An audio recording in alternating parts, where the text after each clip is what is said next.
साथ जुड़ने जा रहे हैं डिपो होल्डरों के साथ। आपको फिर बता दें, करनाल डिपो एसोसिएशन यहाँ हमारे साथ जो है उनके पदाधिकारी, उनके प्रधान और उनके मेंबरान हमारे साथ जुड़ने जा रहे हैं और उन्हीं से हम यहाँ जानकारी लेना चाहेंगे कि आज जो यहाँ पर पहुँचे हैं उन्होंने पत्रकार वार्ता करी है। पत्रकार वार्ता में वो किन मुद्दों को लेकर के यहाँ पहुँचे हैं। गौरव जी, आपका स्वागत है हमारे चैनल में। आप क्या कहना चाहेंगे आज? ऐसा है जी, कहना तो सारे भाई चाहते हैं, पूरा सेंटर से 2-2 4-4 करके 10 हमारे वो हैं ब्लॉक, 10 ब्लॉक से 10 प्रधान के साथ 3 आदमी यहाँ पे आए हुए हैं। मतलब कि ये लगा लीजिए कि हर एक सेंटर से 2 आदमी हैं। और हम लोग ये चाहते हैं कि जैसे हमारी 4 महीने की कमीशन रुकी हुई है, हमारी कमीशन हमें दे दी जाए। और दूसरा, जो चीनी का रेट 13.5 रुपये इन्होंने कर रखा है, सरकार को चाहिए कि इनको कहे महकमे वालों को चीनी का रेट 13 कर दे, 14 कर दे, 15 कर दे या 20 कर दे। पहले 12.5 था, 13.5 ही था, तो वो 50 पैसे सरकार ने बनाने ही बंद कर दिए, तो उसमें हमारा तो कोई कसूर रहा नहीं। और दूसरा, हम लोग जैसे राशन देते हैं, राशन का रिकॉर्ड गवर्नमेंट के पास है और हर एक आदमी का राशन मिलने के बाद उसका फ़ोन में अब तो मैसेज भी आने लगे हैं कि मेरे को राशन मिल गया है। और फिर भी इंस्पेक्टर चेकिंग करने आते हैं और 25 आदमियों का बयान लेते हैं, बयान लेके उन पे साइन करवा के हमें कहते हैं एमसी की या सरपंच की मोहर लगवा के हमें दो। तो जब गवर्नमेंट के पास पूरा रिकॉर्ड है तो उसका 25 आदमियों का तात्पर्य तो कुछ रहा ही नहीं ना। और दूसरा, कई डिपो होल्डर के पास इतने बदतमीज लोग आते हैं हमारे पास, वो लोग इतना मिसबिहेव कर जाते हैं ना। वो ये देखते कि डिपो पे लेडीज बैठी है या जेंट्स है, उन्हें कोई मतलब नहीं। और उसके बाद डिपो होल्डर की कोई सुनवाई नहीं है।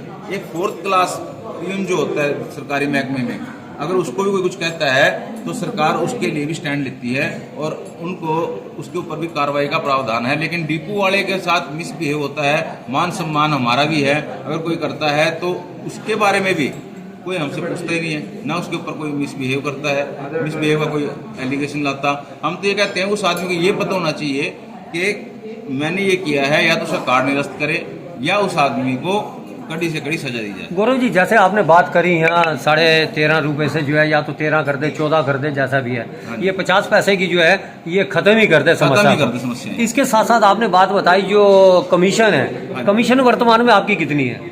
वर्तमान में कमीशन है ही कुछ नहीं अभी तो।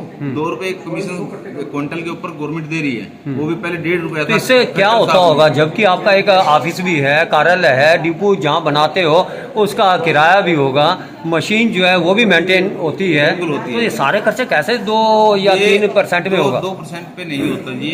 एक्चुअल में क्या है, ये तो हम लोग खुद अपना हैंडल करते हैं अपनी जेब से। हमारे को जो चीनी हम लोग बांट रहे हैं ना, 1500 रुपये तो हमें घर पड़ रही है जी। उसके बाद हम लोग ये आगे करते हैं जी। जो हम लोग कहते हैं कि जो 4-4 महीने की हमारे से ये 2-2 महीने की फीस एक्स्ट्रा मांग रहे हैं ना, उसको ख़त्म करके हमारे से पर मंथ कमीशन अपने फीस जमा कराए, जो राशन की फीस है। और ये धमकियां ना दे कि आपका डिपो निलंबित कर दिया जाएगा। ये डिपो बनवाने के लिए या चलाने के लिए हम गवर्नमेंट के साथ 4-4 महीने इंतजार कर रहे हैं कमीशन का, तो ये लोग 1 महीना एक्स्ट्रा पैसे मांग रहे हैं हमारे से। लोग तो आज की डेट में डिपो वाले ई रिक्शा और दिहाड़ी मजदूरी कर रहा है और उस आदमी को ये नहीं पता कि मेरा होगा क्या। इसीलिए मैं ये कहना चाह रहा हूँ कि सब के सब डिपो वाले आज एक इसीलिए हुए हैं कि सीएम साहब से समय लेके अपनी समस्याएं उनके सामने रखें और उनसे कमीशन बढ़ाने का या हमारी जो समस्याएं उनसे दूर करने का आग्रह करें। सर, आप एक बात हमें बताएं कि अभी पिछले दिनों डिपो होल्डरों की एक समस्या पहले आई थी, कमीशन को लेकर के कमीशन रोकी गई थी और उस कमीशन के बारे जो है खबरें भी लगी थी, बाद में जो है कमीशन रिलीज कर दी गई थी, तो आप क्या कहना चाहेंगे? सर, कमीशन तो हर बार ऐसा ही होता है। अभी भी 4 महीने की हमारी कमीशन होगी, 5वां महीना चल पड़ा है। तो परिवारों का गुजारा कैसे हो रहा है फिर? सर, गुजारा ही तो नहीं होगा, तभी तो लोग इकट्ठा हुए हैं ना यहाँ। गुजारा अगर होता तो हम इकट्ठा नहीं होते ना ऐसे। सभी की समस्याएं हैं सर। और दूसरी बात, गुजारे के लिए सभी लोग कुछ ना कुछ अलग से काम कर रहे हैं। कोई अपना अलग से दुकान खोल के बैठा हुआ है, किसी ने हलवाई का काम, किसी ने चक्की लगाई हुई है, काम सब अलग कर रहे हैं। लेकिन हमारी कमीशन अगर आ जाती है तो हमारा गुजारा ठीक चल जाता है, क्योंकि सरकार ने पहले तो हमारी कमीशन बिल्कुल कम होती थी, 2 रुपये पर केजी, यानी 200 रुपये पर क्विंटल हमारी कमीशन जो है हमारे गुजारे लायक ठीक है। उसके साथ साथ चीनी और तेल हम जो हम वितरित करते हैं उस पर हमारी कमीशन गलत है। क्योंकि चीनी के ऊपर 8 पैसे पर केजी कमीशन है और तेल के ऊपर 1 रुपये पर लीटर, जो कि समान नहीं है। चीनी, तेल और गेहूं समान कमीशन हो। हम ये चाहते हैं हमारी कमीशन समान हो और हमें समय से मिले। और सबसे बड़ी मांग हमारी ये है, जो ये मशीनें इस समय, ये मशीनें बिल्कुल इनकी ठीक नहीं है, इनमें सर्वर की प्रॉब्लम रहती है। इन मशीनों की वैलिडिटी निकल चुकी है, इन मशीनों को चेंज किया जाए। एक और बात बताएं, जैसे अभी मशीनों की आपने बात करी, सर्वर की बात करी, तो कहीं डिपो होल्डरों के पास जो कहीं मशीनें होती है वो कैसे चला लेता है? नहीं सर, नहीं चला पाता वो भी, या फिर वो बंदे रखता है अपने, कई बंदे रखता है, नहीं चला पाता वो, स्मूथली काम नहीं कर सकता डिपो।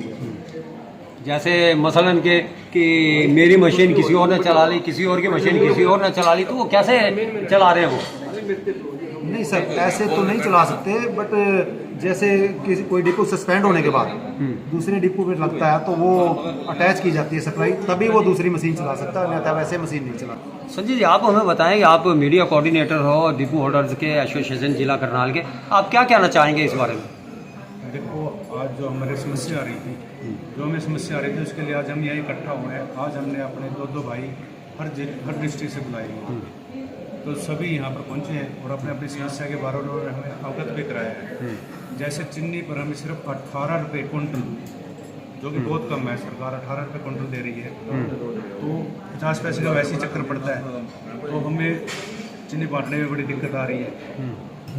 पॉलीथीन में लगाना पड़ता है, लोग घर से थैला लेके नहीं आते, 1 रुपये का पॉलीथीन पड़ता है, 13.5 रुपये चीनी का रेट है, तो उसमें खोलना भी होता है। जबकि 50 किलो चीनी होती है तो 48 किलो इकट्ठे में निकलती है, 2 किलो चीनी हमें खुद क्या करनी पड़ती है, उसका खर्चा हमें देना पड़ता है। तो कणक के अंदर भी ऐसे ही होता है, कणक के कट्टे में भी जो है ऐसा पिछले दिनों शिकायतें मिल रही थी कि कुछ कणक जो कम आती है, कणक कम भी आती है, गिल्ली भी आती है, तो बाद में चीनी भी गिल्ली होती है, तो इसको क्या है, इसकी भरपाई कैसे पूरी कर पाते हो? आपको फोटो दिखाते हैं किस तरह चीनी जो है हमारे डिपो पर आई है और किस तरह से वो टपक रही है।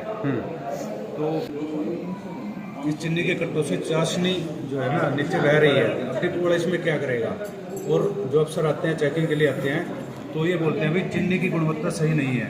अब क्या है, डिपो वाला घर बनाता है चीनी या बाजार से लेके आता है, इस तरह की चीनी कौन बेचता है? हमारे डिपो पर तो सरकार ही बेचती है, तो सरकार अपनी चीनी को ही नहीं अपना कहती भी बढ़िया चीनी है, उसकी गुणवत्ता फैल कर देते हैं और डिपो वाले जो उसको प्रेशर करते हैं।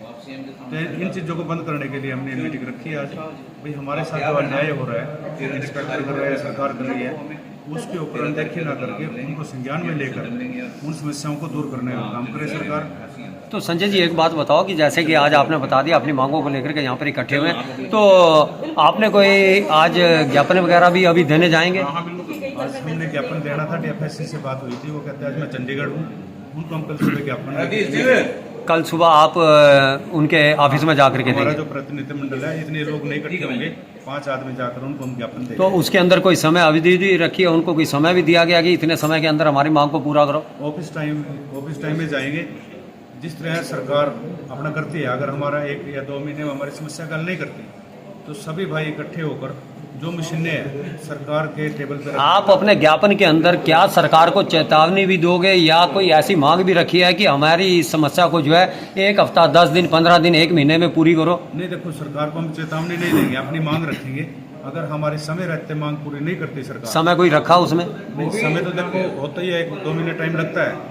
अगर समय रहते हमारी मांगों को पूरा कर देगी सरकार, तो हम सरकार का काम कर रहे हैं। अगर समय नहीं मांगती, हमारा नहीं कार्य करती, हमारे नहीं मांगती वो, तो उसके बाद हम मशीनें रखने का काम कर रहे हैं सरकार के टेबल पे। बहुत बड़ी समस्या जो अब आ रही है कि मशीनों में पहले 1 अंगूठा लगता था, फिर 2 शुरू किए, अब से इस महीने से 3 अंगूठे लगे, जिससे डिपो धारक की तो समस्या है ही है, पब्लिक को कितनी समस्या होगी। वो लोग लाइनों में खड़े होंगे, हम तो चलो अपनी टेबल पे बैठे हुए हैं, वो लोग इतने खड़े होंगे, उनकी समस्या क्या ये बड़ी समस्या नहीं है? तो ये एक बहुत बड़ी समस्या है। इसका भी हम कहते हैं सरकार को कि इसको 1 अंगूठे से निकालना जाए। जब राशन का मैसेज आता है तो इसको 3-3 अंगूठे करने की ज़रूरत क्या है, और पब्लिक को परेशान करने की ज़रूरत क्या है? कहीं ऐसा तो नहीं कि आज आपके जो DFSC है उसको ये पता लगा कि आप लोगों की यहाँ मीटिंग है, आप ज्ञापन देने आ रहे हैं, तो वो शायद कहीं बचने के लिए इस प्रकार से कोई बात होगी, मैं चंडीगढ़ हूँ, कोई ऐसा तो नहीं लग रहा आपको? मैं इस बारे में कुछ नहीं कह सकता, क्योंकि वैसे तो हमारी कोई ऐसी बात ओपन नहीं हुई थी कि हम यहाँ पे आएंगे। ये एकदम अचानक प्रोग्राम बना हमारा, हो सकता है उनको कोई काम हो। इस बार से एक और बड़ी समस्या आएगी। जिस तरह से तेल 2 लीटर हर परिवार को मिलता है, अगर सरकार ने उसमें कर दिया कि 1 लीटर तेल जिसने लेना वो 30 रुपये का लेगा, अगर गलती से उसने कह दिया मैं तो 1 लीटर लूँगा और हमने 1 लीटर तेल निकाल दिया, उसका दूसरा लीटर तेल नहीं निकलेगा और वो 70 रुपये हमारे ऊपर पड़ेंगे जो हमने जमा करा रखे हैं। तो पिछले दिनों ऐसा आया था कि वो 40 रुपए की बोतल जो है 100 रुपए में मिल रही है। हाँ नहीं, 100 रुपये का रेट है, लेकिन सरकार ने एक और कर दिया, अगर किसी को एक बोतल चाहिए, सस्ता तेल चाहिए तो 30 रुपये का मिलेगा। अगर हमने उसको 30 रुपये का दे दिया, मशीन से एक बार 30 रुपये निकल गए तो दूसरा बोतल नहीं दे सकेगा, 1 ही लीटर मिलेगा उसको 30 रुपये का। तो ये आपने सुना, यहाँ इस समय हमारे पास जो है करनाल के तमाम डिपो होल्डर यहाँ मौजूद और ये अपनी मांगों को लेकर के आज यहाँ पत्रकार वार्ता कर रहे थे। और आपको बता दें कि इन्होंने साफ शब्दों में यहाँ सरकार को चेताया कि यदि उनकी मांगों को समय रहते ना सुलझाया गया तो आने वाले समय के अंदर अपनी अपनी मशीनें लेकर के जो है वह विभाग के कार्यालय में जाकर के जमा करा देंगे और उसका जो भी नफा नुकसान होगा उसका सारे जिम्मेदार जो सरकार होगी। फिलहाल आप सभी हमारे साथ बने रहेगा। अपनी सहयोगी सोनम के साथ इंद्रजीत वर्मा की रिपोर्ट।